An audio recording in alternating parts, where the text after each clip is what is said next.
Good evening, everyone. Good afternoon, and welcome to the session today. Our instructor will join shortly. She's just finalizing something, then she should be here. Today's session is a bit different than the others. We've had such a session before. We'll cover general information and tips about PMP and a few things that you need to know before you take your exams. You'll get chance to ask the instructor questions. If you need clarity with anything as well, you'll get a time to do that as well. So feel free to engage and ask questions and also post on the chat. As we wait for her to join, just like to ask if you can post where you're joining us from, and when you're sitting for your exam. That would be great as we wait for her to join. If you can post on the chat.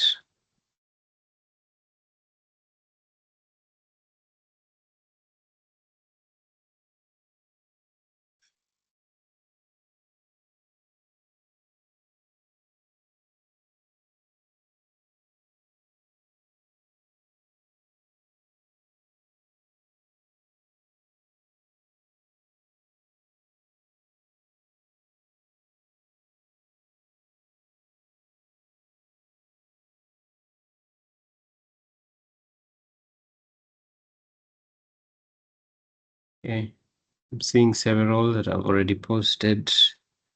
We have Andre from South Africa, we have Lagos.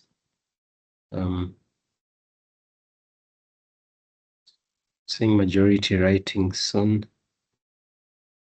Of South Africa as well.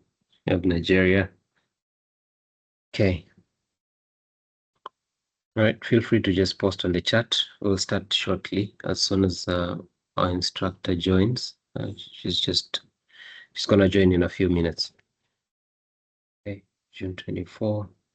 Looks like a lot of people are doing the exam before it changes. Do you have anyone taking the exam after it has changed?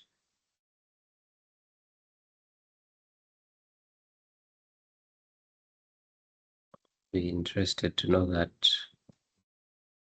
Anyone taking the exam after the exam has changed? Majority is before the exam changes.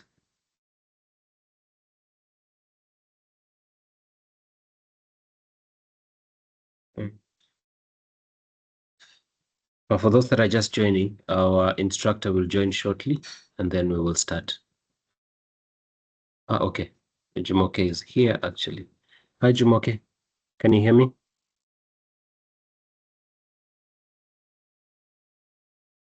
If you're speaking, you're on mute.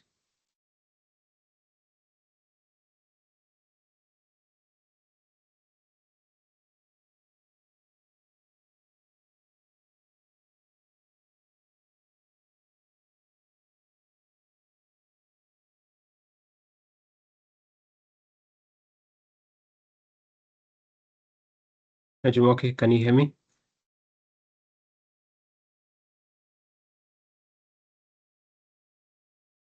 Yeah, someone is asking if you have to do the 35 hours. Yes, you have to. No, sorry. So if you haven't, sorry, I hadn't seen the other question. What is the process if you write after the exam change? So you will probably, Jumoke will probably shed more light on this, but the content of the PMP exam does not change a lot. Actually, it's you would probably need just a refresher to take the new exam. It's the format and the type of questions that are actually changing a lot, and the distribution of questions across the domains that is actually changing a lot. And also the length of the exam will change as well, and also the number of questions in the PMP will also change. But in terms of content, it's not a major change like it was in 2021. Yeah. But Jumoke will will provide more insights on that. Jumoke, are you ready now?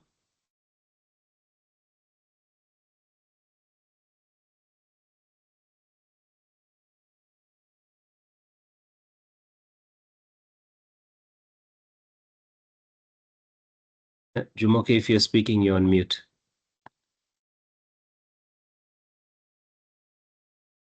Okay. As we wait for that, feel free to just post when you're sitting for the exam and where you're joining us from. If you have any questions as well, just post on the chat. I'm seeing someone saying they're sitting after the exam changes. That's good. Any other? I've seen 2 people actually saying they're sitting for the exam after it changes. Okay. Right. Seeing others saying they're sitting just before it changes, 2nd July. Okay.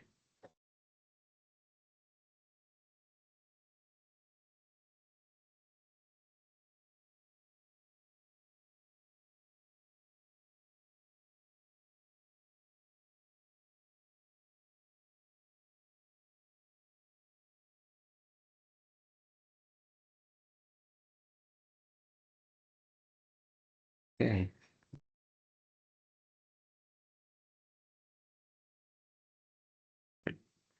Today it will be very open, so please feel free to post any questions on the chat if you have any. If there's anything that is challenging and you've been trying to understand it and it doesn't make sense, just post it on the chat. Jumoke will assist with that once we start.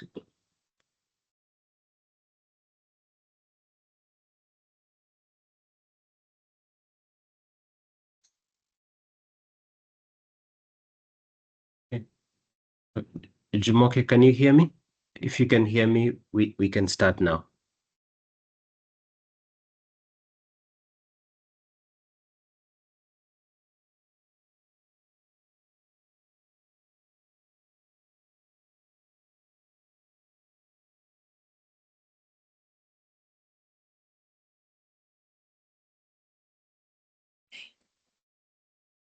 Hello, please, am I audible?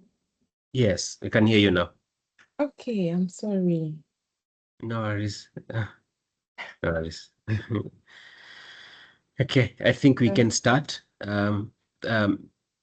Just one question came up on the chat. Maybe as you go through the slides, you might maybe want to touch on it. What is the difference in the exam, in the current and the other exam, in terms of content and also in terms of the the content. So content first, and then the structure of the exam as well, because there was a question in the chat. All right. Thank you very much, Nelson, for the opportunity. And to my colleagues that are on the call, thank you for attending, because what is the essence of cooking and you have no one to enjoy the meal? I would like to first encourage us all to be calm, not to panic. I know it's easier said than done because you're preparing for the exam, and those people who wrote previously the comments about how difficult PMP is and all that can put us in a not a good place. But I want to encourage you that you can do it, because those people passing the PMP, they have one head just like you. The difference may be that they made time, I mean, good time to study, because this is, it's a good standard certification, for goodness sake. So it's not going to come cheap. You have to put in effort. You have to be strategic about it. You have to make time and um, involve yourself. It has to be like your second nature whilst you are preparing up. Involve yourself morning, afternoon, evening. And there are ways you can do this. When you are studying, you can make small notes, put it in your bag, put it in your pocket. When you're not the one driving, flip through some of your notes. When you're using washroom, instead of spending 10 minutes just gazing at tiles and daydreaming, you can flip through some of the things you are doing. It's important your mind is at rest and that you have confidence in your capabilities. Now, you can only feel this way if you have put in the work. And then, of course, if you believe in prayers, you pray that God should remind you of what you have studied, but He can only remind you what you have studied. Now, I see that I don't know whether it's deliberate, but there is misconception about the new PMP and the old PMP. I mean, in inverted commas. The current PMP that is outgoing, that that the last exam will be on July 8th, 2026, has three domains. The PMP that will start on 9th July 2026 also has three domains: people, process, business environment.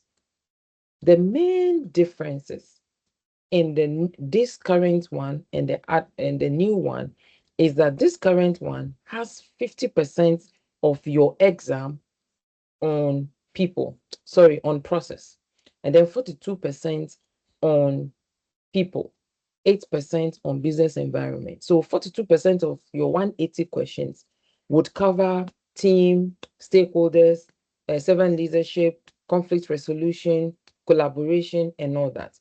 And then 50% of the 180 questions you will write will cover whether adaptive, predictive, hybrid, systems engineering, value. It will cover all those questions. And then 8% of the question is covering business environment, you understanding strategy, business value, stakeholder value, compliance, governance. Just 8% of your exam will be based on that. When we start the new exam on July this year, there's going to be the proportion is changing. The process that is currently 50% will reduce to 41% of the exam. The people that is currently 42% now will reduce to 33% of the exam. The business environment that is currently 8% would increase to 26% of the exam, because that's just the truth of the matter, that you cannot relegate the stakeholders behind. The project is about them. So their perception matters, how they see value. So because you can execute projects um, and execute projects within scope, within schedule, within budget, and stakeholders may still not be happy with what you have done because you have not interpreted what value meant to stakeholders in what you are doing. So you have done what you think is value. And so the new PMP is focusing on you creating feedback loop with stakeholders. There is aspect that is focused on technology and AI, because that is the first thing people ask. And I will say that even if you did a 35-hour training now and you did not memorize, you took time to understand the concept, you should be able to write the exam. This is Jumoke talking now. You should be able to write the exam even after July. However, I will not encourage you to procrastinate or push your exam forward, because you will write it. So why don't you write it now? So these are the changes that I have seen, because I started training with the new courseware on 14th of on 18th, because then it became available 14th April, and I had my first class on that on um 18th April. And it's like there's a lot of explanation. So the slides are bulkier than the current slide. I'm saying slides because I buy the courseware for every single student of mine from PMI. I mean, that's the right thing to do. And because I'm also mindful of ethics, I do that for my students. So when you pay for training, I buy the courseware from PMI, the ATP, and then yes, so they have access to that. So you can tell if you place the current slides beside the outgoing, you see that that is bulkier than this, but it is more explanation and all that. Another question people ask is that, is the PMP based on PMBOK? It's not based on PMBOK. The last PMP exam that was written based on PMBOK was done 1st January 2021. From 2nd January 2021, PMI introduced ECU, Exam Content Outline. And this current exam is based on 6th edition, PMBOK 6th edition, 7th edition, and 9 additional books. The one we are starting in August, the exam is starting in July, is based on 10 resources. So the PMP is not based on PMBOK anymore. So sometimes the misconception is based on people who wrote their PMP maybe 2007, 2010, 2011. They throw that thing out and then we just buy into it and we feel I have to read the PMBOK from cover to cover. If you have the courseware from PMI on PMP, I tell you, you don't need any other thing. You can refer to your glossary, which is part of what you will download if you use the PMI courseware. And then you can make references to the PMBOKs, but they are not book that you read extensively. Some people will brag, I've read PMBOK 7 times, So I hope I have addressed some of the questions or I've addressed some of the things people have in mind. Can I continue with my presentation?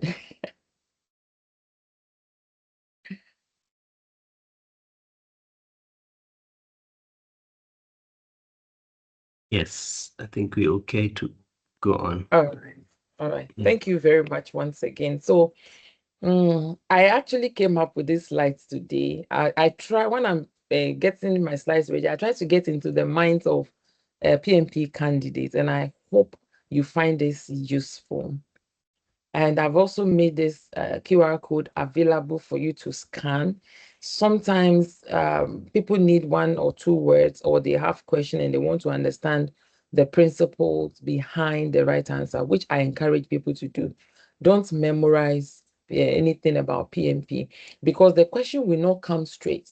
I have one of my students who passed the PMP yesterday, and he was like, oh, your simulator was very good, but I didn't come across any of the questions. And I was like, oh, so if you came across some of my questions, won't you come and query me that, Juni, how did you get PMI's PMP question? So the simulators are to help us align our thinking, and also for us to discover our thought process so that we can correct it. So you need to understand why an answer is correct, the principle behind it. So the PMP is not a test of memorization. It's a test of decision making. Because as you are here, you are not just whatever your title is in your organization. You are a PMP, you are a project manager, you are a problem solver, you you are a servant leader, you negotiate win-win, you solve problem, you resolve conflicts, you are mindful of business value because that is what your project is about. You understand the role of stakeholders, you are ethical. So don't argue with any question that, oh, if I don't do this, the PMI doesn't know what is happening. Here, if you don't give this money, nobody will do this or that for you. That is not what PMI is expecting from you. PMP, I say several times that it is driven by research findings, where PMI has researched, asked users of project managers, project management skills, what do you consider important? And that is what the ECO writes on. And because PMI itself is an ethical institution, of course, their products and services would ride on ethics. So you are a leader, you are ethical, you make decisions. That is why options that encourages escalation almost immediately cannot be right because you are not a reporter. So if that is what you do in your organization, reporting, just escalating, please, to write this PMP, you are a project manager. You make decision. You lead people. See, I didn't say you manage people. You lead people because when you lead people, collaboration comes in, communication comes in, coaching comes in. you manage processes, okay, and you have business acumen. So that is who you are. You understand stakeholder management. Stakeholder management would now involve engagement, would involve communication, and you have agile mindset. You cannot run away from agile, which we refer to as adaptive. Then your ability to apply PMI principles in real life situations, because your questions are scenario based. Many candidates fail not because they lack knowledge. I can use myself as an example. When I failed PMP, I am an engineer. I have MBA. I was managing projects across Africa. I live in Ghana, but I was managing projects across African countries, Nigeria, Ghana, South Africa. I mean, the Anglophone countries, the English-speaking countries. And I failed PMP. Not once, I failed twice. I can laugh today, but the period I wasn't laughing, 2011, I was mad at EMI. I was looking for my script. I said, no, they made mistake. Me, I've never failed exam in my life. I mean, I grew up knowing that I'm a brilliant person, and I've always been brilliant. But what? I failed PMP. And this is what, I mean, motivates me to be out there trying to encourage people, because it is so easy to fail. And it is so easy to pass. It starts from the mindset. So many candidates fail not because they lack knowledge, but because they answer questions based on their workplace habits rather than PMI's mindset. Today, I was guiding one of my students to apply for PMP because she wants to write before the exam changes. And when I read the what is it? The project management work experience, you can tell she's just describing what they do in the organization. And I've spent days saying that should not be it. So because it's your default setting, you are not even aware that that's what you are doing. That I'm answering the questions the way we do things in my organization. And hello, your organization is not the standard. There are many things that we do that is not right, that if you repeat in PMP or you allow it to guide your thoughts, you will fail PMP. So I have a video that I did on PMI mindset. And I tell my students, once you have the PMI mindset, you are 50% ready to write the exam, because you know the importance of stakeholders, you know the importance of communication, you know the importance of feedback, you know the importance of collaboration, you know the importance of finding root cause of problem before addressing them. You have risk management culture. You know the difference between qualitative and quantitative. You don't memorize it. So please, you have to answer questions from PMI perspective, even if it is contrary to your beliefs. Okay.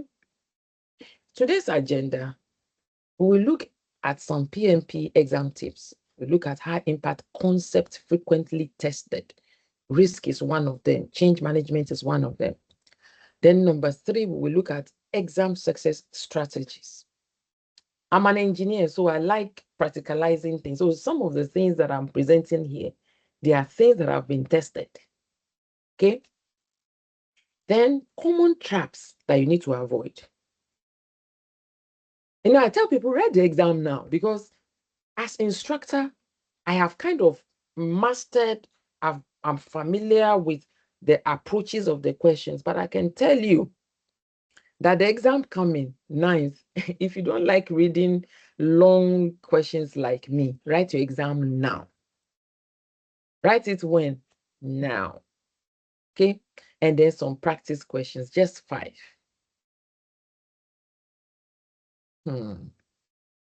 Now, number 1, understand what PMP really tests. I have said it.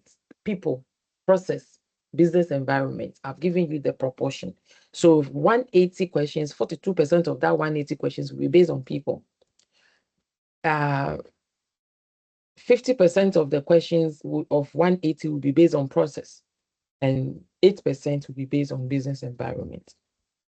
There's less emphasis on mathematical calculations. This is the aspect I didn't like, because I wanted calculations. And the calculations are only on EVM and MEV, monetary, this thing under risk. I've forgotten it now. Those are the calculations. Because even now, they will not ask you to calculate NPV, net present value, IRR. They will not ask you to calculate. They will give you figures and expect you to interpret them. And your interpretation has to be from managerial level because you are a project manager. Okay. Then previously, before 2nd January 2021, the PMP exam was based on input, tools and techniques, and output. So if you are here and the training you had was input, tools and techniques, outputs, then whoever taught you the outdated training.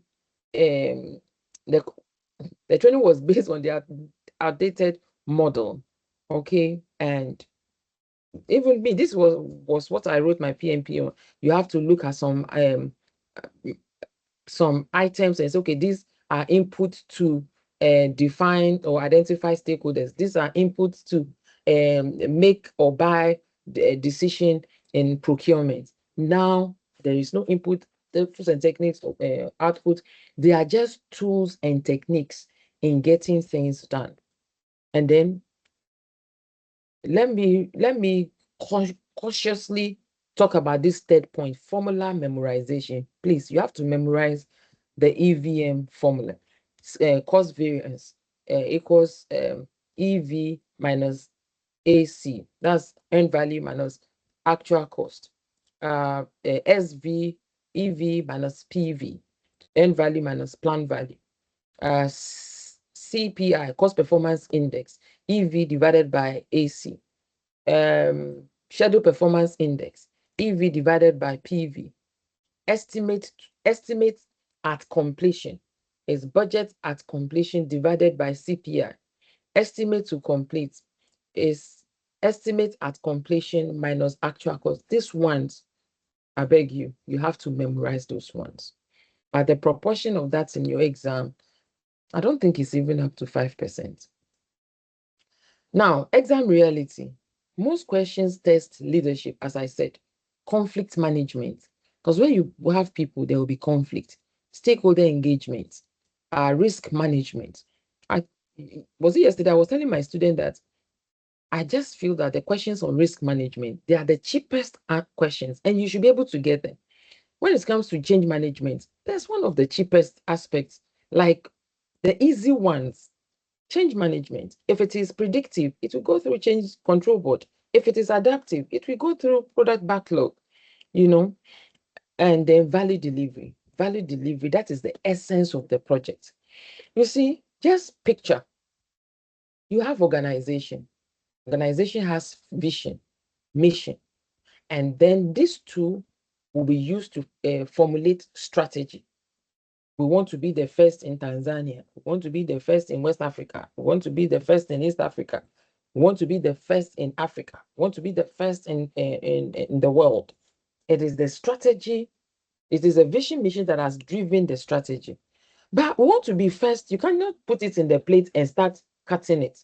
So you formulate that strategy. And in achieving the strategy, it is through portfolio, program, and project management. So the portfolio is the bigger one that is made up of programs and projects. And what is program? Combination of projects that they collectively deliver one solution. So let's say in my village, there is a malaria outbreak, and the government in my country says, no, we have to go to Jumoke's country to help with what is happening there. So when the team got there, they went round and they realized that there is the whole place is filthy. The drainage layout is choked and the sanitation is poor. So they went back and they said, you know what? Let's have a team to focus on desilting the drainage layout and cleaning the area. Let's have another team that will provide education why they should not litter around. Because when you litter, you give Anopheles mosquitoes free breeding space, to breed. And then let's also have a team that will share mosquito nets to the people in Jumoke's community. All these three projects, they are the focus and the goal of these three projects is to deliver just one outcome. It is to reduce or eliminate malaria in Jumoke's community. So we can say these three projects combined is a program. That's a program. So in a portfolio, you will have such program, you have project, and project is the lowest form of achieving or attaining the organizational strategy. So for every project you are delivering, it's not just we just like it. It is to answer the strategy that your organization formulated. And in answering that is delivering value. So whatever you are doing, you have to be mindful of that. And your role as a project manager is to help your team members focus on the value that the project is to deliver. And so some of the questions will be testing whether you are really aware of that, or you are so irritated by a very difficult stakeholder that you are even ignoring stakeholder that, no, come on, I don't have time for this. I will just deliver what is in the project charter and that's it. Cannot waste my time. Is that what you are doing, which you should not do? Now, let's talk about some tips I came up with. PMI wants you to think as a leader. Like what I said, you are a leader, you are a project manager. So when answering questions, avoid escalating immediately because you're not a reporter. Avoid blaming team members. I don't know the kind of team members I have. Don't do that. Don't replace people because the question says a team member is not delivering optimally. And then the first thing is, come on, off you go. Don't report before you investigate. What will you be reporting? They say it's not working. Is that what you will go and say? You need to investigate to know what is not working as in the root cause. So when you are reporting, you say, okay, there's a problem, and when we check, this was it. That's how leaders talk. So when you see questions, consider understanding first. Analyze root causes before you start solving problems. This is one of the problems students have. They see question, they analyze the question in their heads, and then boom, they look for the answer and of course, you will see possible answers there, and you will also see whether analyze or assess or investigate, and you will leave that. Also, look for collaboration. I was telling my student that I think in Africa, we may struggle with collaboration because we love power. We love power. I'm talking, you are talking. Do you know how long I've been a project manager? Da, da, da. So that drives sometimes the options that we pick. PMI encourages that. As a project manager, that you're a servant leader, you work with your teams, collaboratively to find solution, collaboratively to solve problem, collaboratively to deliver projects. So you have to be receptive. You have to create psychosocial environment where your team members are free. They can make suggestions, without being afraid. So collaboration is one of the things that the exam is testing. Now, coach and facilitate. That's what a servant leader does. Remember, I said you are a servant leader. If you are preparing for this exam, it does not matter whether your title in your organization does not have that.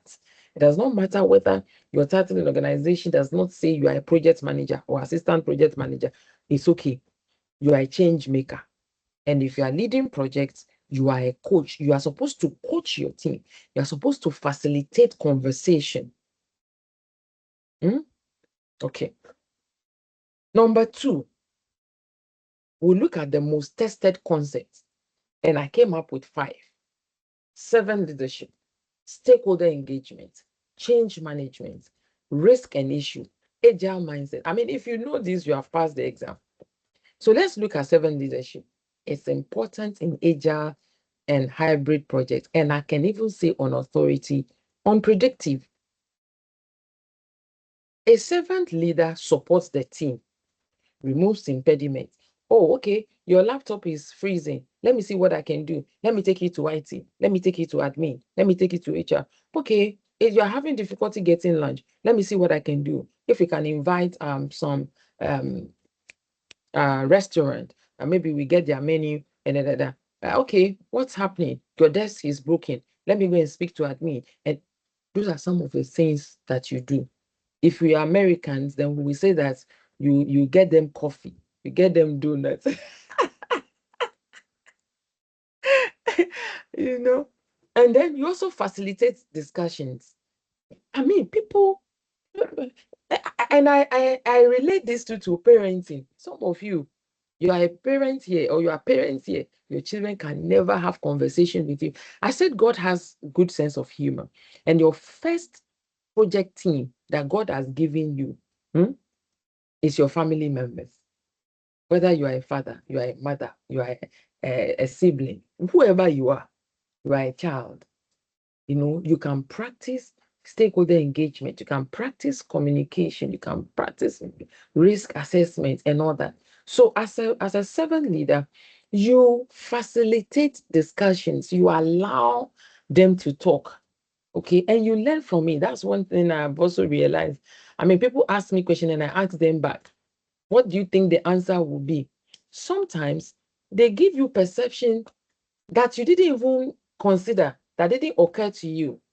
So it's a good thing to allow people to talk, even if it doesn't make sense. You will all laugh, and laughing is good for the heart.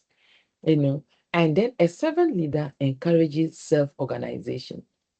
One of the challenges I have now is working with people who all they know in their life is predictive methodology. They never understand adaptive, because they're always thinking, hey, adaptive, so you will not tell them what to do, so they will do what they want to do. Hey, what if they don't deliver? But usually self-organizing team, they are disciplined, they are trustworthy, they do what they know, they pick what they know they can deliver. So the fear of what if they don't deliver, what about the ones that we assign responsibilities to that they also don't deliver?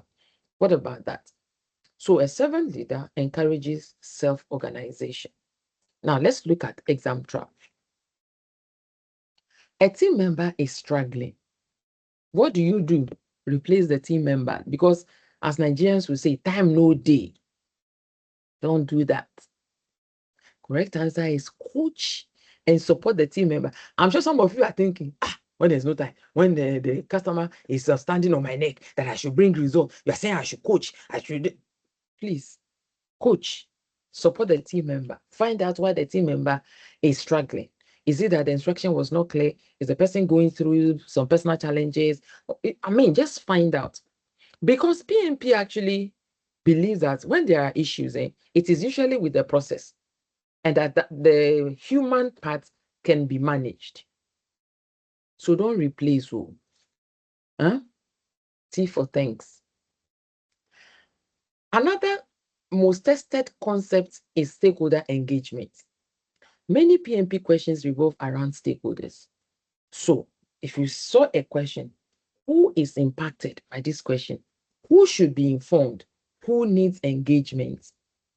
Before you act, assess impact, and then identify the stakeholders that you should be engaging with, then communicate. Whatever you communicate, implement it. That's for stakeholder. The third concept that is tested heavily in PMP is change management, and I love it. I love it. For predictive, change requests required before implementation. For every change, because you see that predictive is highly planned. And I tell people, both predictive, adaptive, hybrid, they follow structure. We cannot say because adaptive is change driven, so we are just doing it. No, that's why you plan. You plan so that there's a guardrail. For instance, let's say we want to design a poster. We do have idea what the size of the poster would be. What we are not very sure of is what the colors would be, whether there will be images, what type of font are we going to use. So when we start, the graphic designer does something, brings it, you say, go like, oh, no, I don't like these colors. So what color do you want? I'm not very sure, but you can use maybe the brand guide. Okay, then you go, okay. This is better than the previous one, but no. Then goes, okay, yeah, I like these three colors, but it looks like this fourth color. Okay, then go, okay, now, all right, this font, what kind of font is this? I don't like the font. Okay, let me try another font. Okay, come, go back. Then you agree. Okay, yeah, I like this font. Oh, but the picture, why have you posted it this way? It has taken too much space. Okay, let me go and read it. Oh, come on. Then it comes out, no. Now you have reduced it too much. It's too small. Okay, go. Okay, now, all right, can you raise it a bit? Let me see how it looks. Okay, so that is feedback, and it's a form of iteration. By the time we finish, that design will not change from poster to a banner, because the plan, the concept, the product roadmap is a poster. Because sometimes some people behave as if adaptive, you don't even know what you are doing. You are just going, then boom, you have you have designed something. It's not like that. So for predictive, you plan extensively. So when you read question that you see extensive planning at the onset or the beginning, that is predictive. I wish you can see me. I'm so excited about what I'm teaching. I hope you are equally excited. So at the beginning, you plan and you develop your project management plan. Then it is baselined. Approved plan is baselined. So if you plan your scope and it is approved, it becomes what the project will deliver and what it will not deliver. That's how you define scope. Scope is, we are building XYZ without Q. For scope to change, it has to go through a change control board. When it's predictive, someone would raise a change request. It comes to the project manager. The project manager and her team, I'm using her because I'm a she. That's fair, right? So the project manager and her team would determine or analyze the impact of the change request on schedule, cost, what again? Risk, quality, and scope. They present that findings to the change control board that has been instituted at the beginning of the project. Sometimes people ask me, so Jimmy, who are the people that will be in the change control board? I said, there are people that can make decisions. There are people that can make decisions. Can you imagine if you analyze a change request and if it is accepted, it would increase the budget of the project by $500,000. Can your team members approve that? None of your team members can approve that.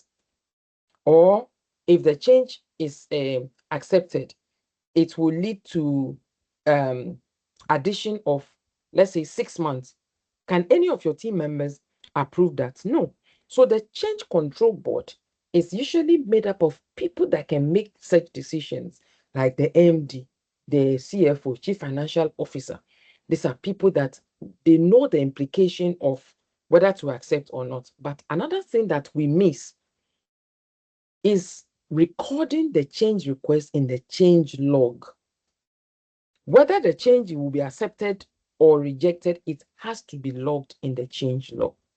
So if it is rejected, you will put the reason why it was rejected. If it was accepted, you also, of course, the other documents or relevant documents will be updated, and you also know that it was approved.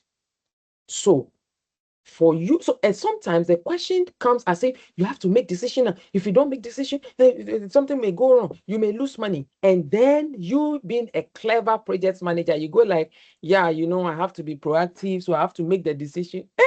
Never makes a decision. It is to distract you.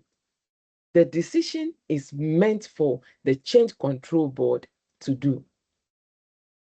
Vous comprenez? Then agile. When it comes to change management in agile, it is backlog. It is the product backlog. Whatever the customer says, you put it in the product owner, put it in the product backlog. When the customer is done, the customer now guide the product owner to reprioritize the product backlog. And so when it's reprioritized, that is given to the team to work on. So they pick what they can work on for the next iteration. At the beginning of the iteration, there is what we call definition of ready. It's like a checklist. All the things that must be in place before the iteration can start. You take. When you have everything, then you say that we are ready to start the iteration. The second thing that you also need to do at the onset of an iteration is to define definition of done. So the customer, the product owner, and the team would agree that, okay, this iteration that we are starting, these are the things that must be done based on what we picked from the product backlog. Once we achieve this, iteration don't finish with that. You are done. So definition of done. So change is managed in agile or adaptive through the product backlog. And you as a Scrum Master, it is not your business to update the product backlog. It is for the product owner. And the product owner does not have a mind of his or her own. I've used that term loosely because whatever the product owner does is representing the customer 100%. That is why we call the product owner the voice of the customer. And we also refer to the product owner as the owner or the person responsible for value creation. You see how simple it is. Then hybrid, when it comes to change management, you determine which governance structure applies. Trap, a sponsor requests a change. Because we say a sponsor is the main person. If he doesn't give money, implement immediately because it comes from the sponsor. If you don't do that, he will stop funding the project. So what will we do? The project will come to an end. Okay, please follow the approved change process. If it is agile, the product backlog. If it is predictive, the control board. The fourth concept that is tested heavily, in fact, it's my favorite. It's one of my favorites. I'm not having lots of favorites now. Risk and issue. First of all, you need to know the difference between risk and issue. Risk is referring to something in the future. It's a futuristic event that has not happened. Sometimes we are reading question. The question is talking about something that has not happened and people are solving the problem. It's talking about it may rain and it may have impact on the project. It has not rained. However, risk has two possible outcomes, negative or positive, and it will happen in the future. Future can be tomorrow, next week, next month, next year, okay? Risk is a present occurrence. It has happened now, and it's always negative. You have to address it. So how do you address risk that has become issue? Because when risk manifests or materializes, it's no longer risk, it's an issue, and it is negative.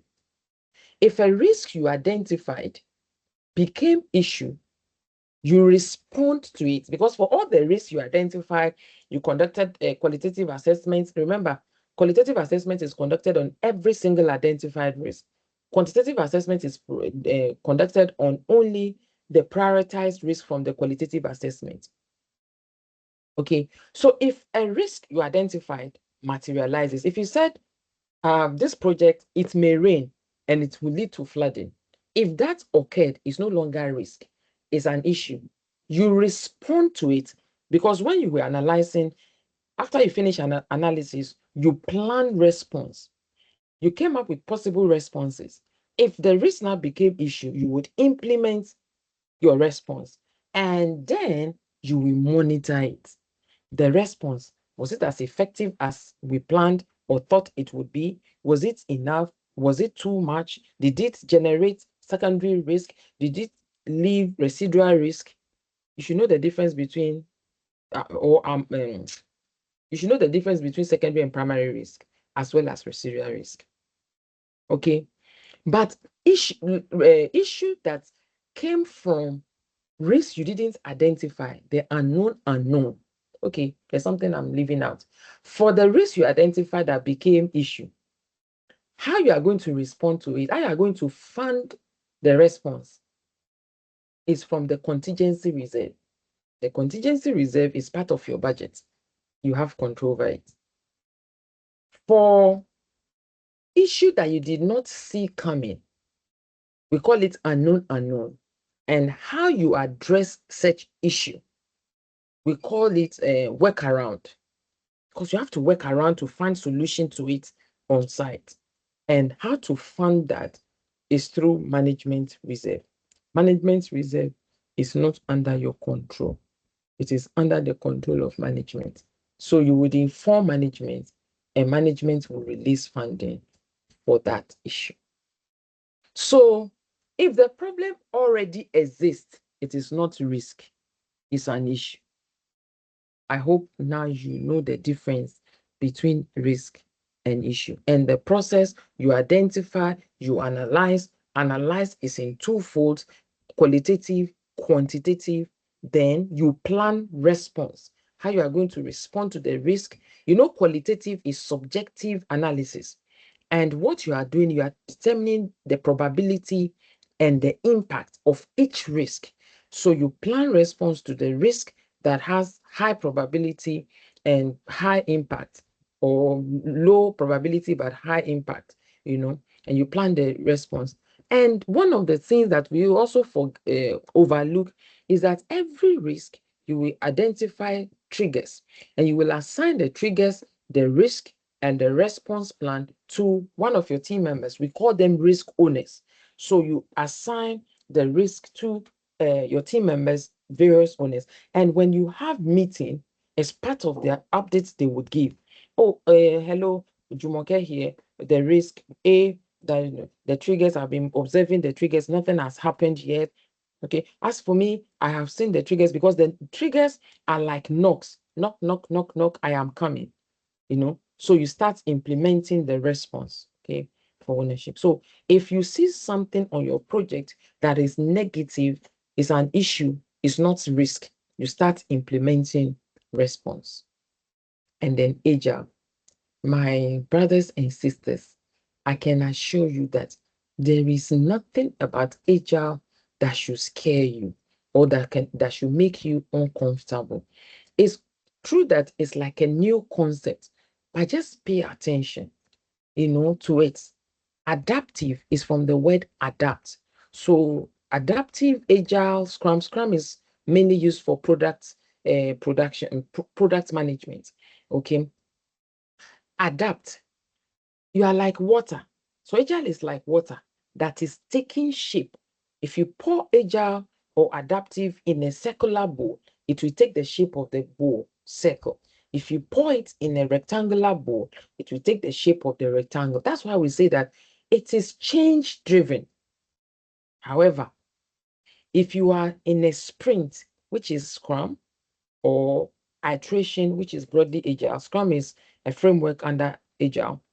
You cannot change anything in an iteration, an ongoing iteration. Cannot change it. Okay. Okay, you can't. But whatever change you want to effect, it will be effected through the product backlog. If, for instance, what the iteration that is going on currently is no longer of value to the customer, you rather end that iteration. You cannot say, okay, it is only this one, let me remove it and put this. Why? Because whatever the iteration is addressing was picked from the product backlog, and it has been arranged in the order of importance or relevance to the customer. And it is from the assumption that the prioritization that is done in the product backlog is from a place of competitive advantage to the customer. Now, let me also quickly chip this in. When you itemize the things in the product backlog, you assign story points to them. In adaptive, you do not measure time. How long will it take? No. You measure what effort will it take to complete this user story or this feature or this value? It's another topic entirely on how to assign story points to the user stories or epic or value. So let's say you and your team, you have decided that the velocity of your team is 50 story points. So the first item is 20 story points. You pick it because it's been arranged in order of importance or priority to the to the customer. The second item is also 20. So if you picked it to be 40, the third item is 15. If you picked it and you added it to the 40, that's 55. The fourth item is 10.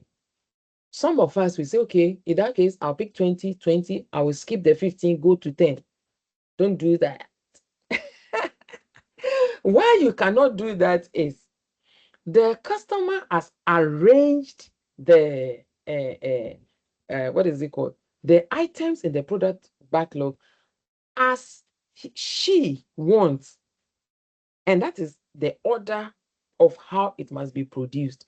Don't say, oh, but if I don't pick it, it will not be up to 50. It means for that iteration, your story points will be 40 story points. That's what you will do in that iteration. Don't skip to pick anything. That is just some tip I didn't include, but I feel that you should know it. Okay, so these are the things you should know about Agile. Know who the product owner is. I have said the product owner is the voice or mouth of the customer. Represent the customer. Anything the product owner says is as good as the customer said it. The Scrum Master is the one that is a servant leader, removing impediments, creating adaptive environment for the teams, and facilitating the ceremonies, the various ceremonies. Stand-up meeting, iteration review or Scrum review, retrospective. That's what the Scrum Master does. Okay, it's not like the project manager that says, okay, hello guys, come and sit down and let's plan. The Scrum Master does not do that. So when I hear people say the Scrum Master is like the project manager, well, maybe by title, but by function is different. Then you have sprint planning. When you pick from the product backlog, now sprints, iteration, they are used interchangeably. When you and your team pick what they are going to work on from the product backlog, you have to plan it. And the iteration or sprint planning will produce iteration or sprint backlog. What do you have in sprints or iteration backlog? You have work items or tasks that you are going to carry out in this the iteration or sprint that you are about to start. So the sprint planning produces the work, because what you pick, let me give you an example. It's becoming my favorite example now of user story. Jumoke is a 34-year-old accountant, and she wants an app to automate payment slip production by the third Friday of every month. That's a user story. But we both know that, we all know that we have to do certain work and task, to get that created or developed. And that is what the project team would come up with during sprint planning, and then have the what is it called, iteration backlog. And that is when the team members will say, okay, I will do this from the task or from the work that has been broken down. I will do this, I will do that, and all that. Retrospective, after an iteration or after a phase or after a release. Also remember that multiple iterations result in one release. So one iteration is not automatically one release. Okay. So at the end of every iteration, when you have conducted iteration review is what ends an iteration. That is where the project team presents what they have worked on. Sometimes, or most times, it involves demo or prototype because it's easier Then the customer get to see, okay, yeah, I see it now. Oh, I really love it. It's as I hoped it would look like.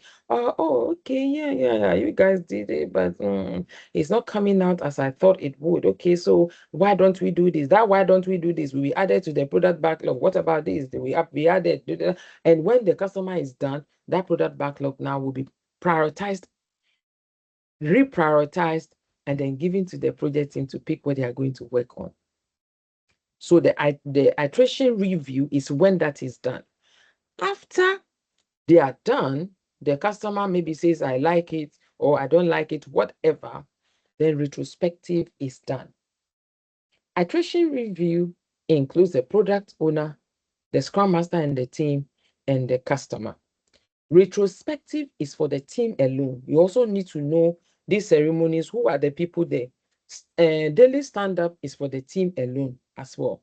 So retrospective, you are asking two questions. What went well?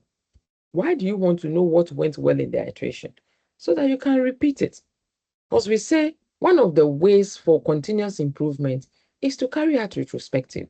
Because you get to know what worked well so that you can replicate it. What didn't work well so that you take it out. And then daily stand-up, you should know what happens there.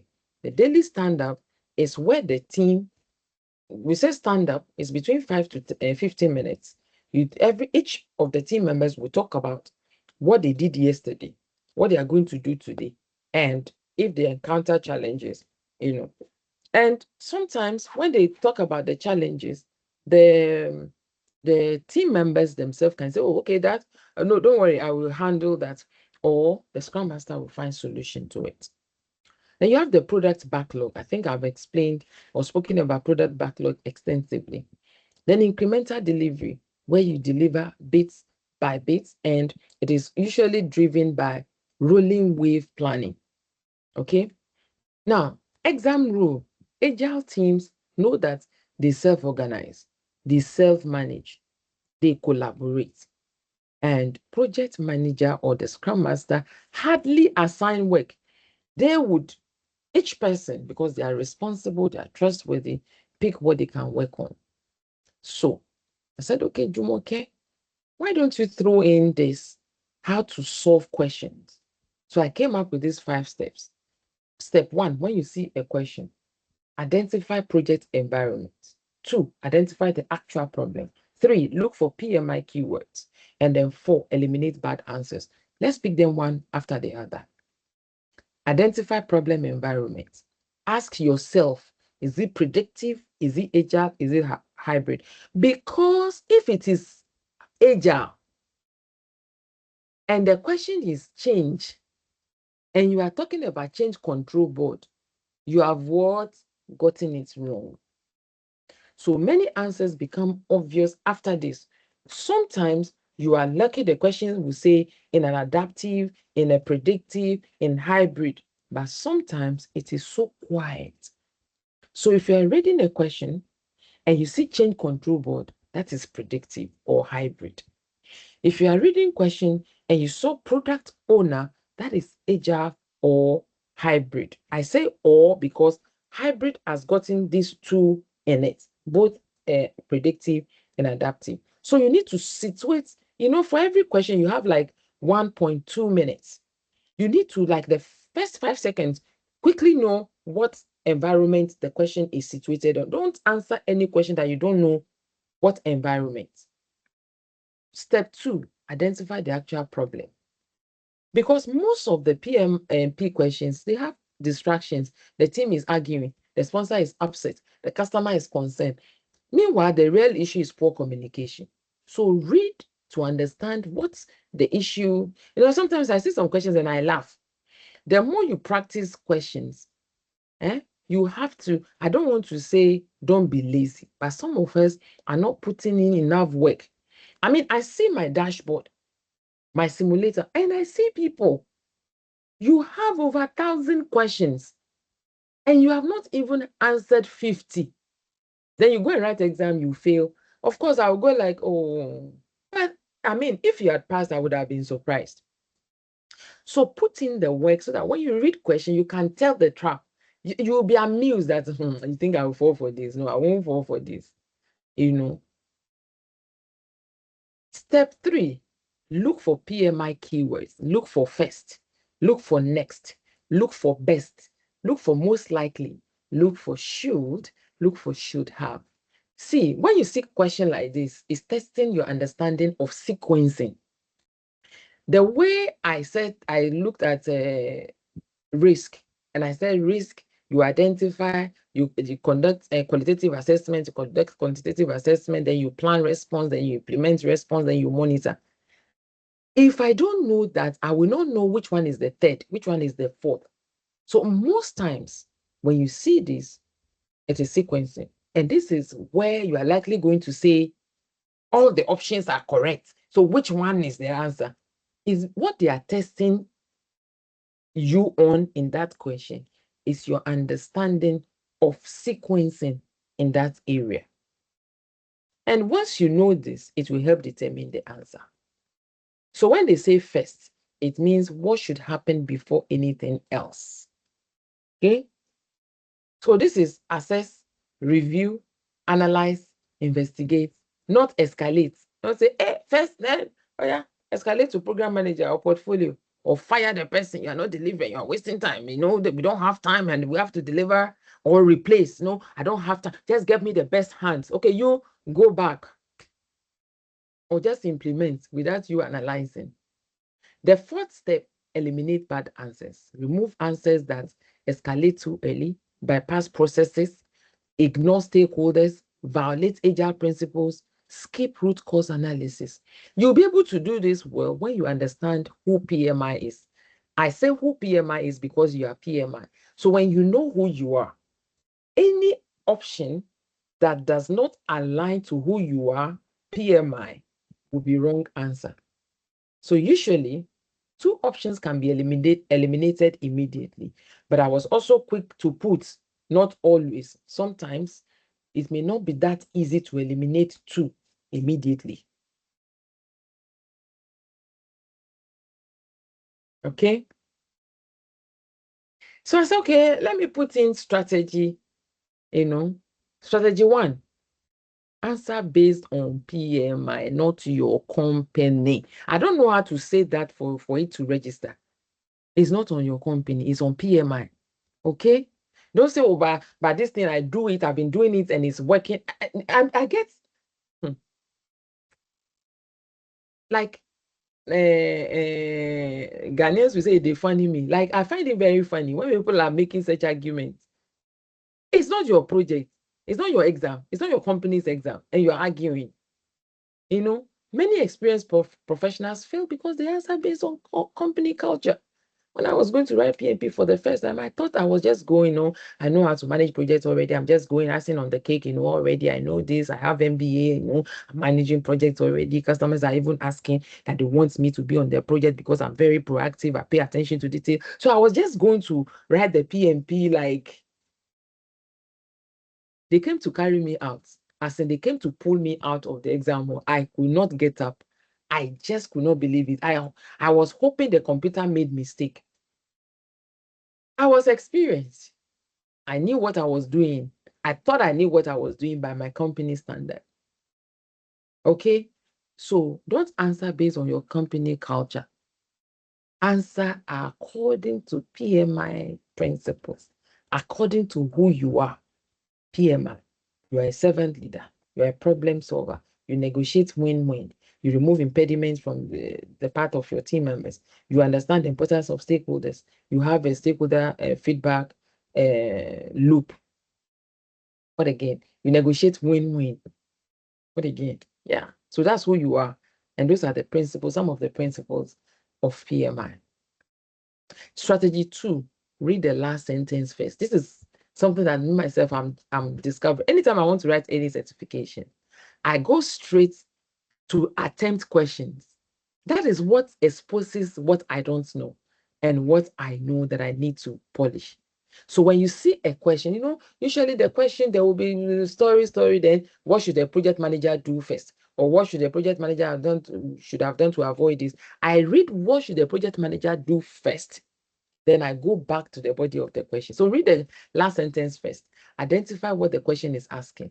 Example, what should the project manager do first? What should the project manager do next? What should the project manager have done? Then read the scenario. Because now, as you are reading, you are finding, okay, so what the project manager should do first, what the project. Strategy 3, I hope they work for you. I'm not saying you should do them, but they have been working for me. Strategy 3, watch emotional triggers. PMP often includes emotional distractions like angry sponsor. The sponsor is angry and the stakeholders are fighting and it's causing tension, frustrated customer, disappointed executive. Ignore emotions because you're a leader. Your decisions are not based on emotions. Focus on process and leadership. Strategy 4, manage your exam time.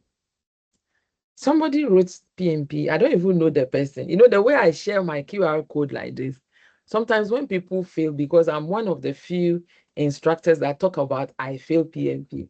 So they feel, oh, let me go and talk to Jumoke. After all, she failed PMP before. She will know how it feels. So this guy called me and he said, oh, he wrote the PMP and he couldn't finish the questions because it was taking too long. And when he finished the first 60 and he was asked to ask whether he wanted a 10 minutes break, he took the 10 minutes break and he assumed he had spent 1/3 of his time. See, the time you have for your exam is 230 minutes. If you spend 200 minutes to solve the first 60 questions, PMI will still ask you if you want to take the 10 minutes optional break. So because of that feedback, I tell my students to do this. The questions are 180 questions. You have 230 minutes. If you divided 230 minutes by 180, if you divided 230 minutes by 3, you have about approximately 76. No, if you divided 230 minutes by 180 questions, you have approximately 76 seconds per question. And that's why I've been telling people that you have approximately 1.2 minutes per question. When you get to the exam hall, you will remove your watch. They will take your phone, so you cannot look at time. However, on the screen of the computer, at the top right corner, you have a what is that digital clock that is counting down. So it will start from 230 minutes and it will be counting down 229, 230, 215, like that. So the first thing I ask my student to do, divide the what is it called? 230 by 3. It will give you about 70 something, 76 or so minutes. Deduct that from 230, it will give you about 155 minutes. So you write the 155 minutes down and then you write 80 minutes down. As you are working, you are checking the right corner. You know that when it is 155 minutes, you should have done 60 questions. You know that when you have 80 minutes left, you should have done 120 questions. And then the remaining 80 minutes, you spend it on the remaining 60 questions. That is how I will advise that you do. Why I say you should write it down is tension can even make you forget how to divide 230 by 3. So that should be the first thing you do, because they will give you pen and they will give you paper. Write it down. By the time it's 155, I should have done 60 questions. By the time I have 80 minutes left, I should have done 120 minutes, 120 questions. So time is not your problem. Let me tell you the truth. For me, time was never my problem. My problem was understanding the question, the PMI way. Okay. Strategy 5, use the strikeout technique. This is where you remove obviously wrong options if they are there. And I have this trap to talk about. Don't escalate early because you're a project leader. You make decision. Trap 2, don't implement changes without approval. If it is predictive, Let the change control board make that decision. Trap 3, don't confuse risk with issues. Trap 4, treating agile teams like predictive teams that you're the scrum master, you are now saying, come, okay, where's the team charter? Where are the roles and responsibilities? That happens in predictive, not adaptive. Trap 5, ignoring stakeholders. No matter how difficult your stakeholders are, never ignore them. 6, jumping to solutions without analysis. You see problems. Oh, I know what this problem is. Then you find solution. No, you have to look for option that talks about assessment, that talks about investigation, so that you find the root cause, the why, or the 5 whys, or the Ishikawa, you know. So, PMP success formula, according to Jumoke, before the exam, complete at least 3 full mock exams. Some of us, it's the day of the exam that we will sit for 230 minutes. Of course, something you have not done before. It will be too long and too tiring. So try and get simulator of at least 180 questions. Okay. 2, make sure you review all incorrect answers. I do a free session every Monday, 6:30. I call it Power Session with Jumoke. And I think about 3 weeks ago, I spoke about the value of simulator or mock exam or something like that. And in what I presented, I said, when you attempt questions and you get them wrong, that is data. Data that you need to analyze. Why did I choose the option I thought was the answer? What informed me? Because that would expose your thought process, and then you'll be able to correct it if it needs correcting. And then also find out why the right answer for that question is the right answer. What is the principle behind it? You see, when you analyze it like that, you are likely not going to forget the principle. But if you only read the answer, oh, the answer is C. Okay, review, and that's it. If you saw a similar question, you will not be able to answer it because you memorized it. All right. Then understand Agile thoroughly because it will come. It will what? It will come. And the 4th one, focus on mindset. Focus on mindset. I said if you master the mindset, you are 50% ready for the exam. Then during the exam, identify the environment. Is it predictive? Is it adaptive? Is it hybrid? Identify problem. Don't allow the distractions to sway you. Then find the PMI mindset. PMI mindset said, I'm a project manager. I solve problem. I'm a servant leader. I model the desired behavior. If it is respect, I respect. And my team members see me do that. If it is to be punctual, I am punctual. I'm emulating, I'm living it. I'm walking the talk. Then, if it is that obvious, eliminate bad answers and select best answer as PMI that you are. So with this, I have come to the end of my presentation. I sincerely hope you found it useful. So let's quickly run through our questions. I will show the questions. You will answer in the chat section, and then my able colleague Nelson would moderate this session. Nelson, I see hands. I would love us to answer the questions quickly and then give room for questions. But what do you say, Nelson? I think it's just one hand. Let's see what Anthony has to say, and then we can jump into the questions. Okay.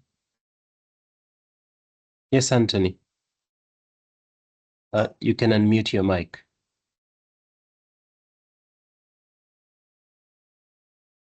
Anthony?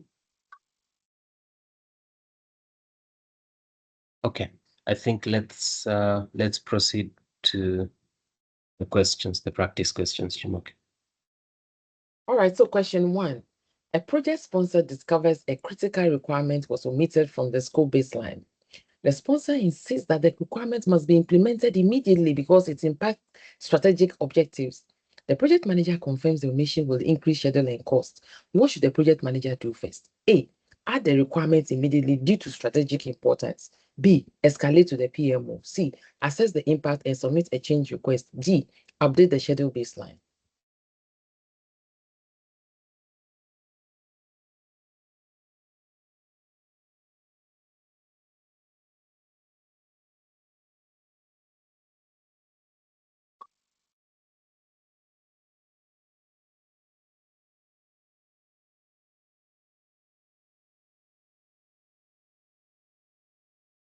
Okay, I'm only seeing C's in the chat. Okay. Then I've done well. C is the answer. Because if you look at option A, add the requirements immediately due to strategic importance. It's because of the noise. A project sponsor and insists, and it will have impact. That may force you to do that. Escalate to the PMO. There's nothing in the question that says that the situation is above your threshold as a project manager. And I said that you're a problem solver, so you find solution. That's the best. Don't escalate. And D, update the schedule baseline. How are you going to update it? How much time are you adding when you have not conducted assessment? So assessing the impact and submit a change request for change control board to make that decision is the appropriate answer. Question 2. Oh, my QR code has covered part of the question.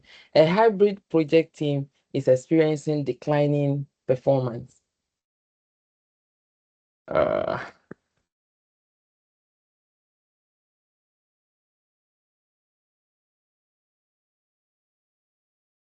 A hybrid project team is experiencing declining performance. Team members are waiting for the project manager to assign work despite operating within agile iterations.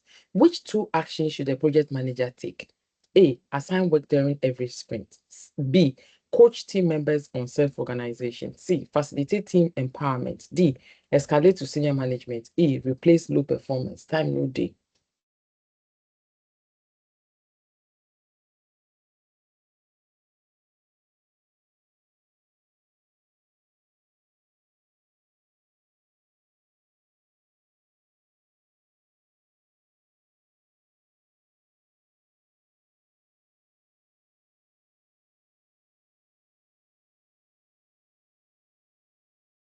Okay, so I'm seeing B and C's in the chat, except one person said A and B, if I'm not wrong. Because I saw an A and B somewhere. But all the rest, yes, that's Stephen Mugenyi said A and B. All the rest B, C. Okay. It's BC.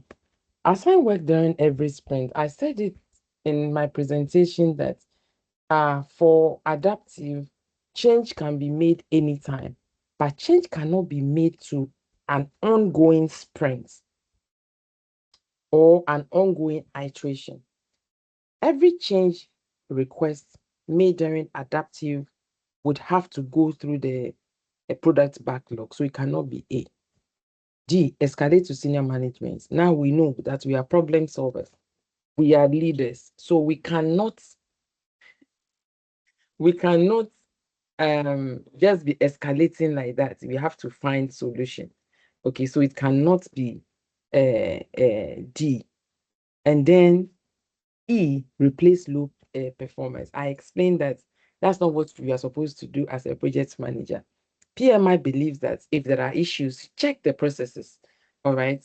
But for human, you can resolve, you can help them become better to deliver what is expected. Okay. Question 3. A key stakeholder opposes a project deliverable and begins influencing other stakeholders against the project. What should the project manager do first? A, escalate the matter. B, remove the stakeholder from the project fast. C, update the stakeholder engagement assessment. And D, request executive intervention.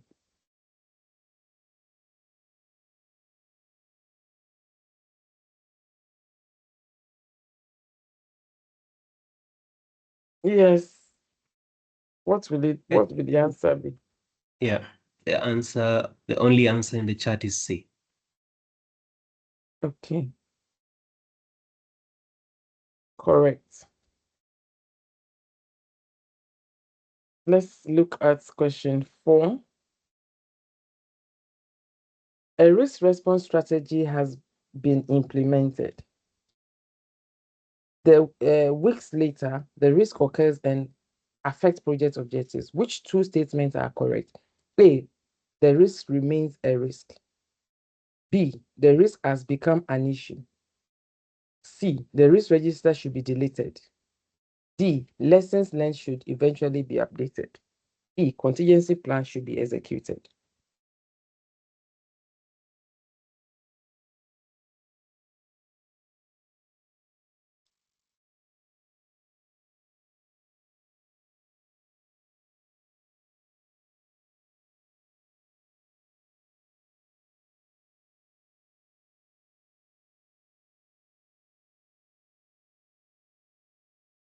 Okay.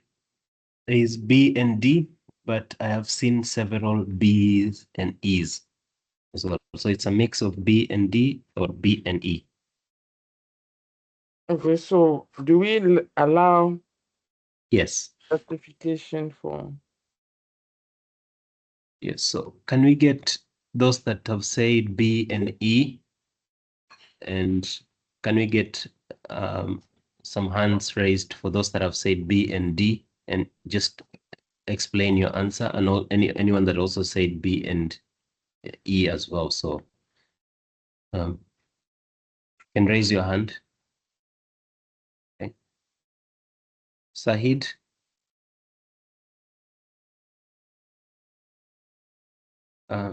Sahid, you can unmute. Okay, thank you very much. So initially the risk has already been implemented, meaning that our contingency reserve has been used. So and the risk occurred again. It means that the risk has now become an issue. And then also what we're expected to do since the risk has already been implemented is that we learn our lessons from what has actually occurred that made the risk to resurface. So that's the reason why the answer will be D and D.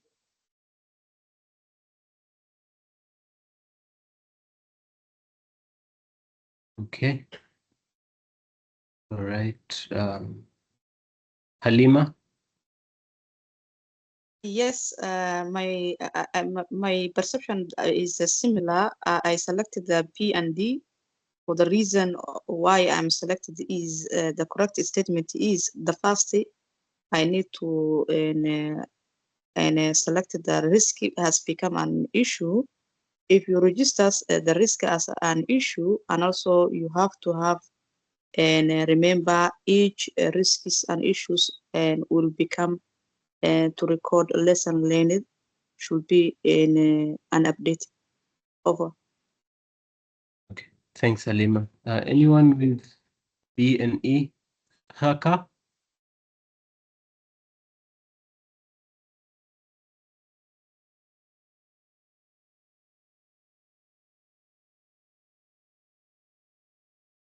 Haka, we can't hear you. Can you hear me? Yeah, we can hear you now. Yes, sorry, I was saying I'm thinking B and E because the risk has now occurred, so it has become an issue. And then once an issue occurs, we now have to execute our contingency plan. I do think D as well, but then again, we have to first deal with the issue and then at a later stage update our lessons learned registers. But I think B and E is more correct than B and D. Okay. Jumoke, do we take one more? It depends on you. Whatever you say, I follow. Okay, we'll take one last one. Neka.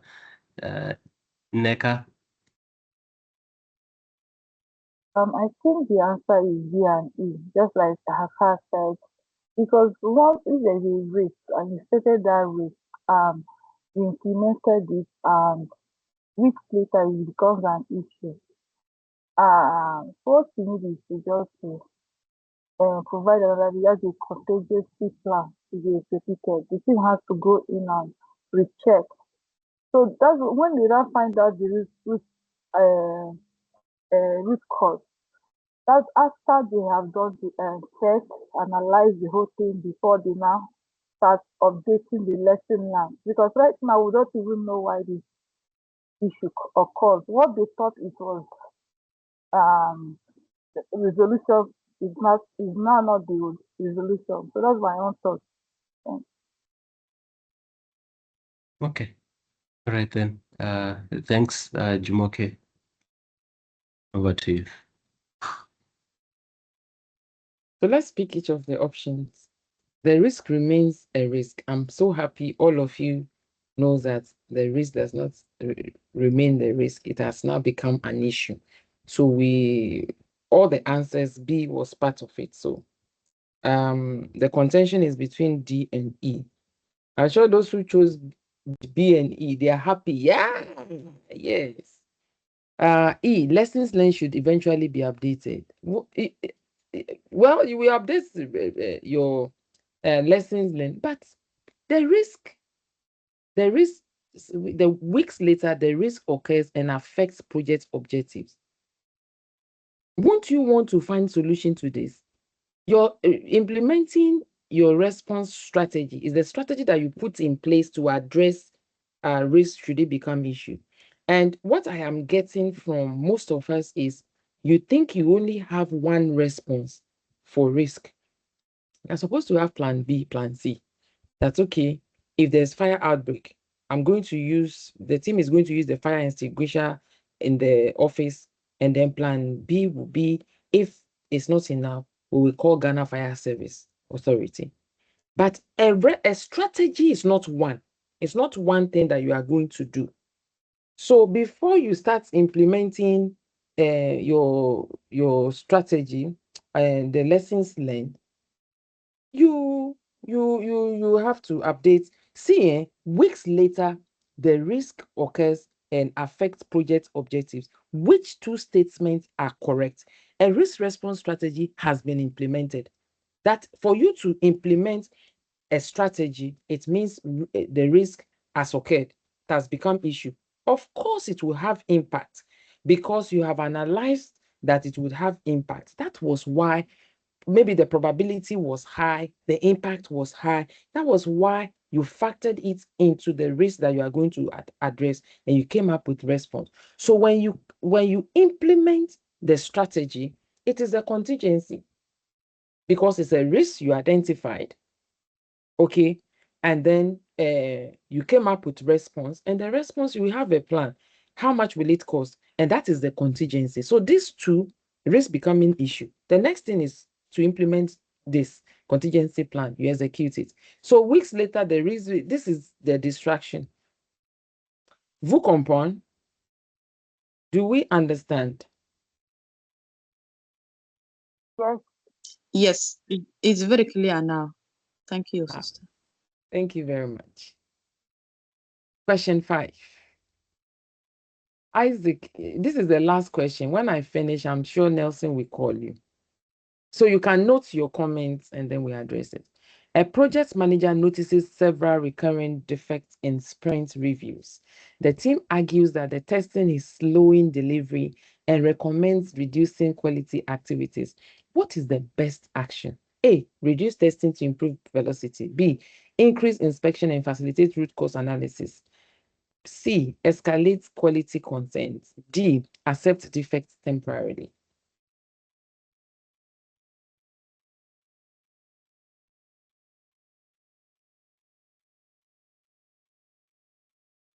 Thank you.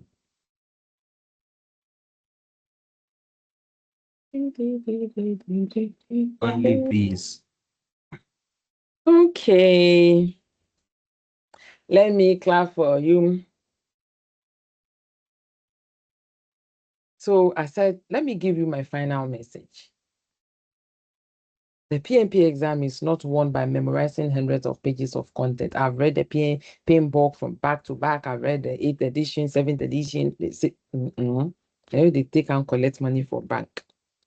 It is won by consistently applying the PMI mindset. And you can never know how well you have imbibed the PMI mindset without practicing questions. So understand before acting, collaborate before escalating, analyze before deciding, deliver value continuously, empower people. This is a servant leadership thing. Engage stakeholders. Follow governance while remaining adaptable. Master these principles, and you will not only pass the PMP exam, you will become a more effective project leader. In fact, that is my passion. That don't just pass PMP, but like let it impact on how you manage projects. On this note, I say thank you very much for having me. And this is the time to ask your question. Yeah, let's have it.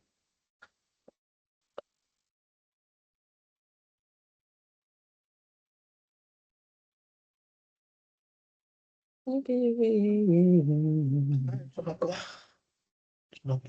Hello. Hi. Hi, sorry, Kaka here. Okay. Just one question that came up quite a lot in the chat box. I think even myself, I'm quite interested.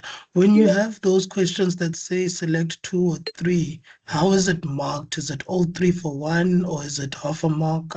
Yeah. Oh, unfortunately, I don't know how it is marked. I don't know how it's marked. Why do you want to concern? You think maybe if you got one wrong, the entire question is marked wrong? Maybe that's why I'm asking, I'm Okay, inquiring, I'm not sure. sincerely, I don't know. And I All don't right, think you should thank you. concern yourself about that. But let's ask Nelson, maybe he knows.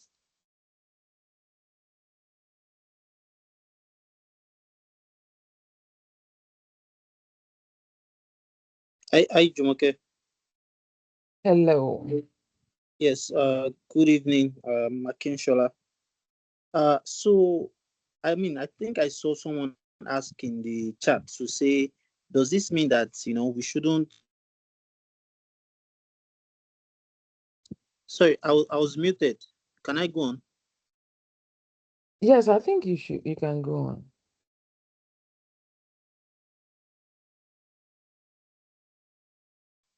I'm being muted. I'm not sure why. Sorry, Jumoke, can you hear me? Yes, I can hear you. Yeah, so sorry, I've had to mute because there's guys that have been raising their hands for a while. Okay. Yeah, please raise your hand, and then we'll follow the queue that is there. I wanted to address the other question.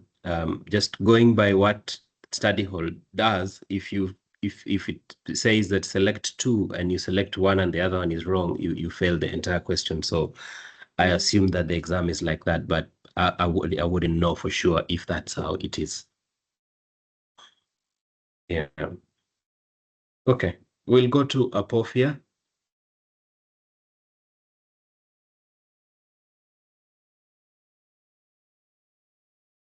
Okay. Comfort.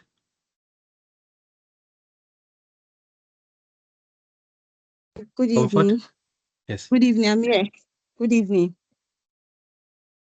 Thank you, Mr. Nelson, and thank you, Mrs. Madam Jumoke. I have some questions. I think the first question is risks.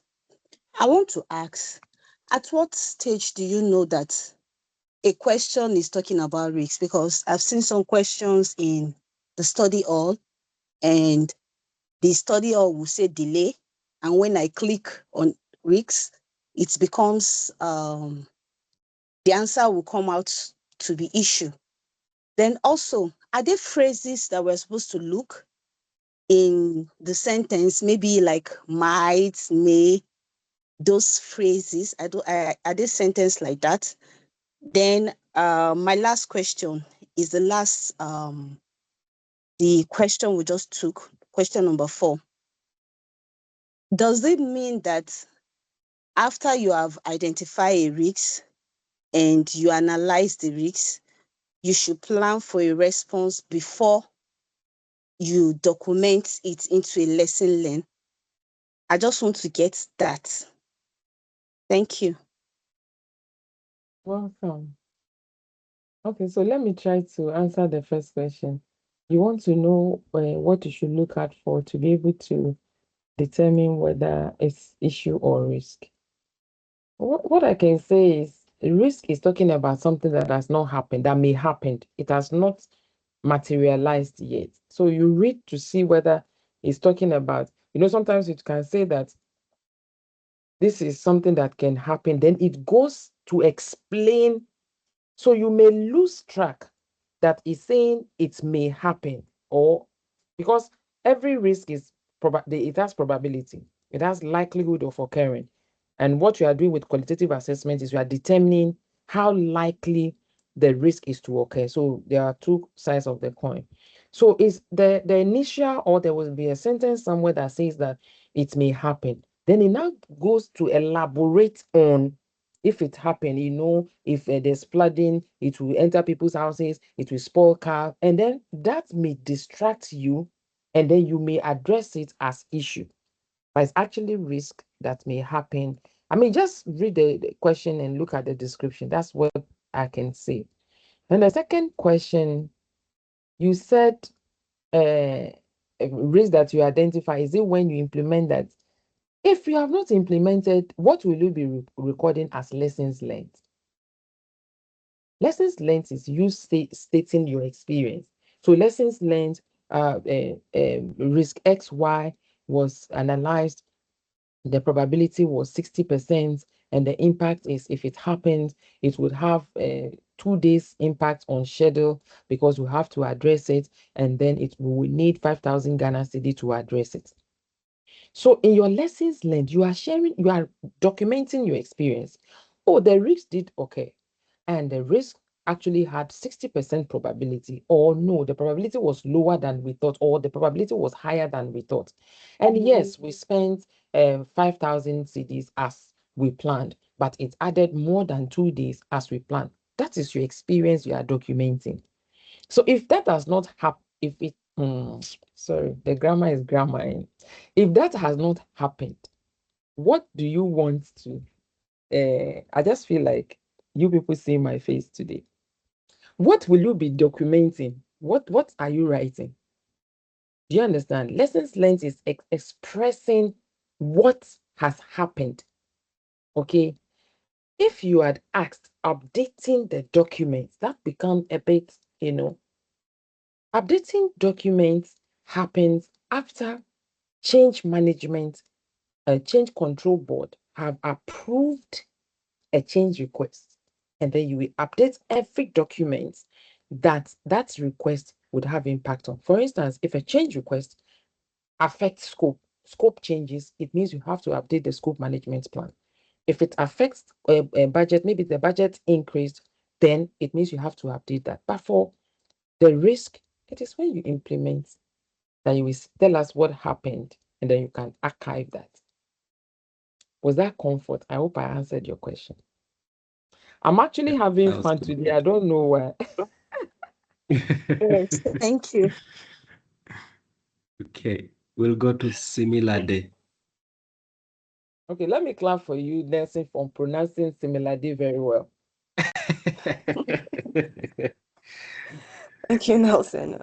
Good evening, Jumoke. Thank you for this session. It's been really, really enlightening.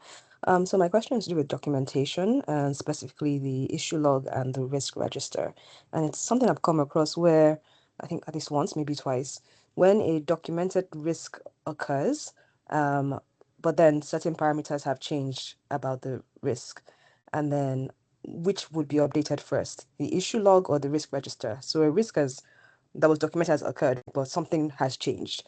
So, maybe I think I saw one about fuel price was to go up by X amount, but it went up by Y instead. And you have a documented response, but then, it's the risk, but something has changed about it. So are you logging as an issue, or are you updating the risk register and coming up with a new plan? Okay, so you said the risk has occurred. So a documented risk has occurred, but a parameter has changed slightly. So is Okay. that now a new risk, and Is it updating the risk register or the issue log or something else entirely? Thank you very much for your question. Let's say that we identified a risk or fire outbreak, and you as a team member, we agree that the probability of a fire outbreak is 50% probability. That's the likelihood of occurring. But it so happened that the likelihood was not 50%, it was 80%. What would we be addressing at that point? Is it updating the risk or attending to the issue at hand? Because fire is burning. So, I mean, for me, my leaning is it's a fire, attend to the fire. That is what my leaning would be. Process wise, I'm like, oh, but we put something that I was wrong. So is Okay. my plan? Yeah, Okay. that's Okay. my confusion. All right. Thank you very much. You will have to address the issue that has happened. You know that the first analysis, which is qualitative, is actually subjective. So it's not scientific. It's based on experiences, and it could be wrong. That is why the risk management plan, the risk register, is a living document. You don't identify risk, analyze risk, and go to sleep. You have to periodically be checking the information you had that informed you of the probability and the impact could change.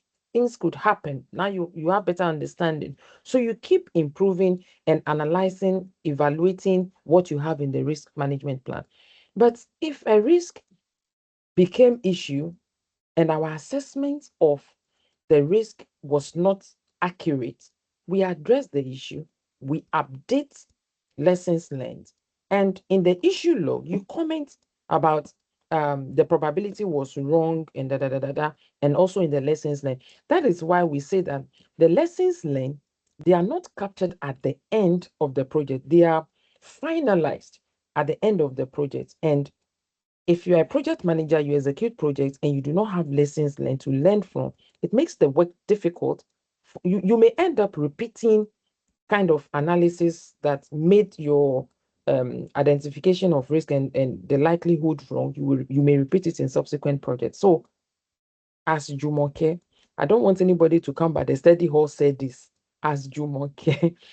And with the little understanding I have in PMP, the issue will be addressed. Now, what should be your concern is, especially if it changes negatively, it means your contingency reserve, you may spend more than you plan. That is why after you expend from your contingency reserve, you analyze the reserve to see what is left. Will it be enough for the remaining risk if they became issue? So yes, you address the issue, and then, but what was the question again? Because you have issue log, you do not have to identify risk again.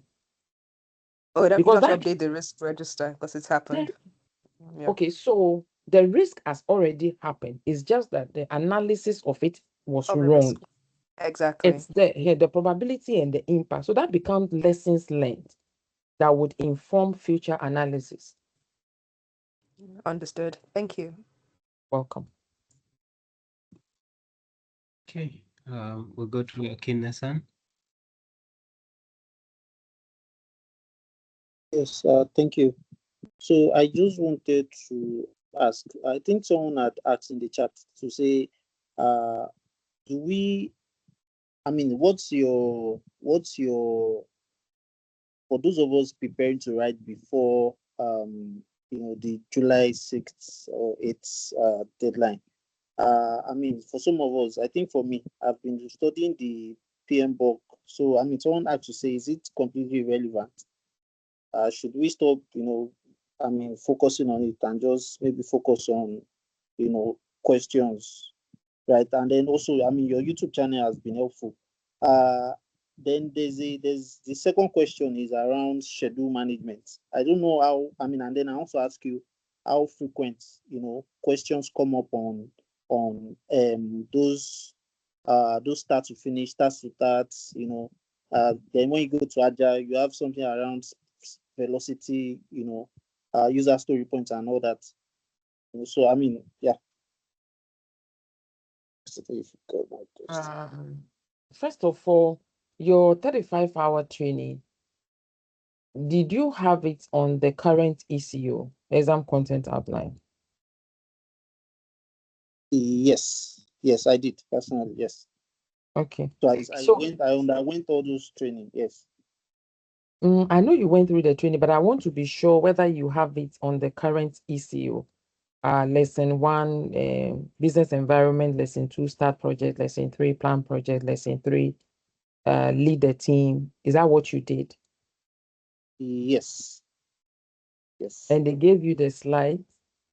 Yes, I have the slide. Yes. Okay. I tell people you don't need much. So if you have the slides, and I don't know whether they also give you the glossary. The glossary is like the dictionary for the PMP coursework. Do you have the glossary? I have that as well. Yes. So what are you looking for? You have the glossary, you have the slides, you have pinbook that you can refer to if something is not clear Yes. and it's not in the glossary.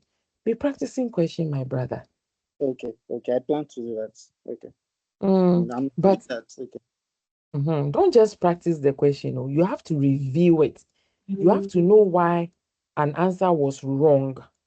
You have to process, you have to check your thought process, why you selected that, so that you can correct it. Correct that's your line of thinking. Because somebody said in the comments here that I had 4/5 of your practice question, and it's because I have allowed PMI mindset to overshadow my thinking. This is the right way to go. I tell you, get the mindset, attempt questions, review, make note of the right answer. Don't deceive yourself that I will remember. Write it and go over, over, over. By the time you realize it's like if you have a child and every day you go to the TV, you put your hand on the power button, say, have you cleared the dishes? Have you swept the room? Have you laid your bed? There will be a day you get there, you put your hand on the button. Every question you go like, yes, I've laid my bed. Yes, I've cleared the dishes. Yes, I've laid. And then you will not be able to put the TV off. So that is how you will become with the PMP questions, the more you practice it. Okay. Thank you. Then I asked the second one on Agile. So are we expecting questions around, or should we be expecting questions around velocity and all those user story point and all that? Now you are making me, you want to give me credit that is not mine. I'm not part of the examiner. Okay. But I'm sure, let me rephrase that. Just know what velocity is. Know what the dependencies are. The what is it called? The network diagram, the precedence thing, the start to finish, and know them in case they ask question. Don't leave any stone unturned. And know what velocity means. Velocity just means the number of stories, the number of story points a team can complete in an iteration. And also know that you cannot compare velocity of two different teams together. You cannot say, Jumoke, why is your team doing 60 story points when Nelson's team is doing 100 story points? You can't compare. And then understand the selection of user stories or epic or value in the product backlog, that the backlog has to be prioritized first before the team can pick what the team has agreed on. It is not in your scope to explain how the story points are assigned, but I think briefly is in your slides. If you use the PMI slides, it speaks about Fibonacci numbering or sequencing 1, 3, 5, 8, 13, 21. Usually, every team member would have one card, 1 is written on it, one card, 3 is written on it. All of you will have this sequencing. And so you pick a story and you go through certain process, and then you all agree, you flash your card. For me, I'm assigning 5 story points to this task. I'm assigning 13 story points. You do until collectively you all agree to say, okay, the story point, the effort that is required to complete this task is 15, is 5. So you assign the story points to all this, or you use relative sizing. That's the T-shirt, whether extra small, small effort, large effort, and all that. They may ask you how story points are determined, but the actual activities, they will not. And know that the story points refers to the effort to complete task. Velocity is the number of story points in an iteration. If your iteration is 1 week, if your iteration is 2 weeks, or 3 weeks, or 4 weeks, how many story points are you, like the maximum story points you can complete in an iteration? Also remember that the acceptable duration for iteration is between 1 to 4 weeks. So you can have iteration of 1 week, 2 weeks, every 3 weeks, every 4 weeks, but the common one is 2 weeks. So yes, don't omit anything. Just learn it and you will be fine. The work in progress, the throughput, the cycle time, those things. Thank you. We'll take a last question from Ezra. Good evening, Jumoke. Thanks, Nelson. Can you guys hear me? Yes, I can hear you. Yes. Ma'am, yeah, I'm exposing my vulnerabilities now, but I just need to understand on those. I haven't started studying those equations. You mentioned about earlier about net benefit and those things. Just maybe an overall picture of where should I focus, because I've got a laminate that it's got double sides of these formulas. I don't know where to focus. First of all, let me congratulate you by being vulnerable, because vulnerability comes from a place of strength and confidence. If you are confident, that's when you can be vulnerable. If you're not confident in yourself, you will never be vulnerable. So congratulations on being confident. And then when it comes to the formula, they are not many. They are not many. When you look at EVM, end value management, the formulas that one, cost variance, CV, which equals end value minus plan value, PV. Go and watch my video on end value management. I did it just yesterday on my YouTube, or Kimberly's YouTube. It will break it down for you. The second formula is schedule variance, SV, which is end value minus PV, plan value. That's the second formula. The third formula is cost performance index. Okay, so what does it mean? Our time. Cost variance and schedule variance is telling us how we are doing. If you calculated cost variance and you got 0, it means you are spending as you plan. Your end value and your actual cost is the same. What is your end value? If you said you were going to do something, what you did, how much is that looking at the baseline cost? You said you were going to complete a 3-room lay carpet. It will cost you 30,000 Ghana cedi. But when we go there, you have done 2.5 rooms. And so your end value will be 25,000, because the 3 rooms would have been 30,000, but you did 2.5. So your end value based on budget is 25,000. Your planned value is 30,000, because that's what you plan to do. Then we will ask, how much did we actually spend? Let's say we spent 35,000. So the actual cost is now 35,000. The planned value, 30,000. The end value, 25,000. This is the first step when it comes to end value. You need to determine what when it comes to end value management, end value, planned value, actual cost, then the formula. So this is how I learned the formula. The variance, CV and SV, it starts with EV, end value. For schedule performance, the SV, it is planned value that you will deduct from the end value. For CV, cost variance, it is actual cost that you will deduct from the end value. We are finished with CV.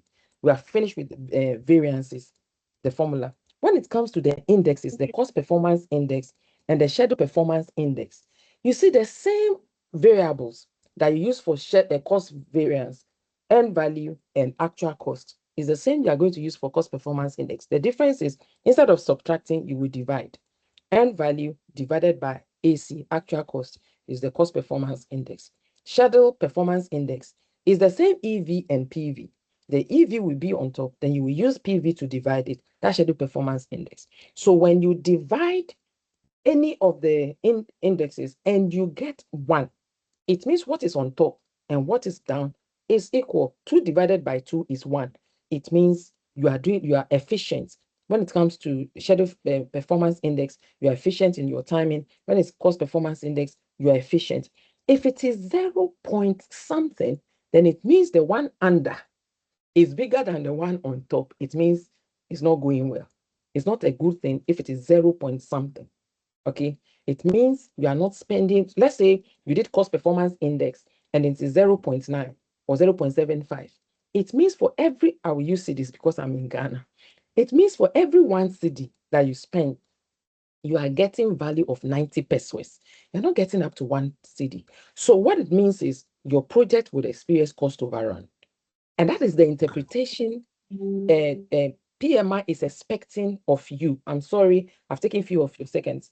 If it is schedule performance index, you got 0.7 or 0 point something, it means that for every 1 hour of your time or your money, you are not getting the value. So your project, if it continues that way, would have schedule overrun. So what you do is to investigate and find what is wrong. Why am I behind schedule, and then find solution. However, if you divide it and you got 1 point something, it means the denominator is smaller than the numerator, and it means it's good. It means for every 1 cedi that I spend, I'm getting like 1 cedi 10 pesos. So I'm getting more value.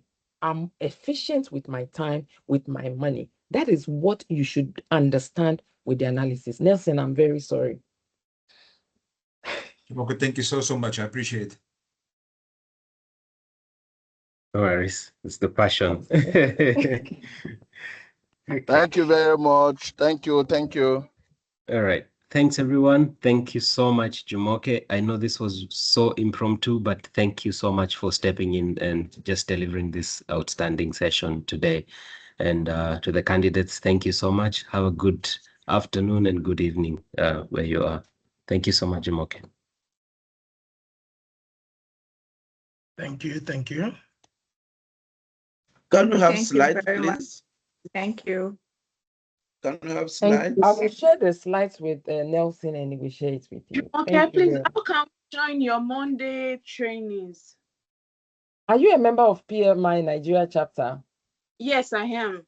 I always share the link there for them to join, but you can WhatsApp me and I would we can connect, okay? Okay, please drop your All right. number. Thank you. Okay. Thank you. Okay. Some are Thank asking for your you. Good YouTube night. channel as well. Thank you. Good night. Have a good night. I've typed the YouTube, but let me look for the link and share. Thank you so much, Nelson, for having me. I appreciate it. No, thank you. Thank you.